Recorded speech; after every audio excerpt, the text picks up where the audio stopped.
Comment est-ce que vous choisissez vos investissements? C'est à la fois une histoire et comment les porter. Par qui et comment les porter. Et donc la composante humaine, dans les films comme dans les manufactures, est essentielle. La relation historique qu'il peut y avoir entre une manufacture, un savoir-faire et son territoire est également déterminant.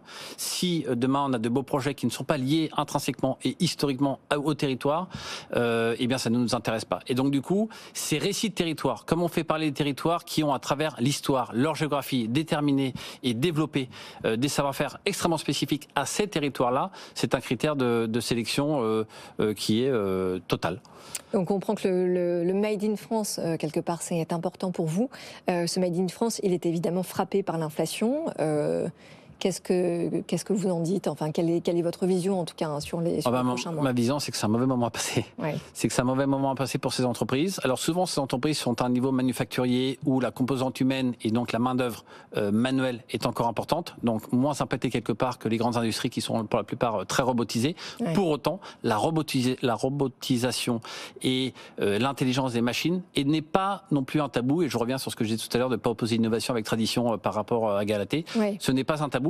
Car il faut absolument des machines pour pouvoir relocaliser. Et les machines ont le même prix pour un Indien, pour un Chinois ou pour un Français. Là où la main-d'œuvre, le salaire, les charges ne sont pas les mêmes en fonction des territoires dans lesquels on opère. Donc la machine, là aussi, c'est une innovation et c'est quelque chose qu'il ne faut pas écarter de principe, au contraire. Mais vous me parlez justement des territoires dans lesquels vous opérez. Vous opérez aussi, vous commencez à opérer en dehors des frontières de l'Hexagone, puisque vous avez notamment repris 80% de la confiserie italienne Pietro Romanengo.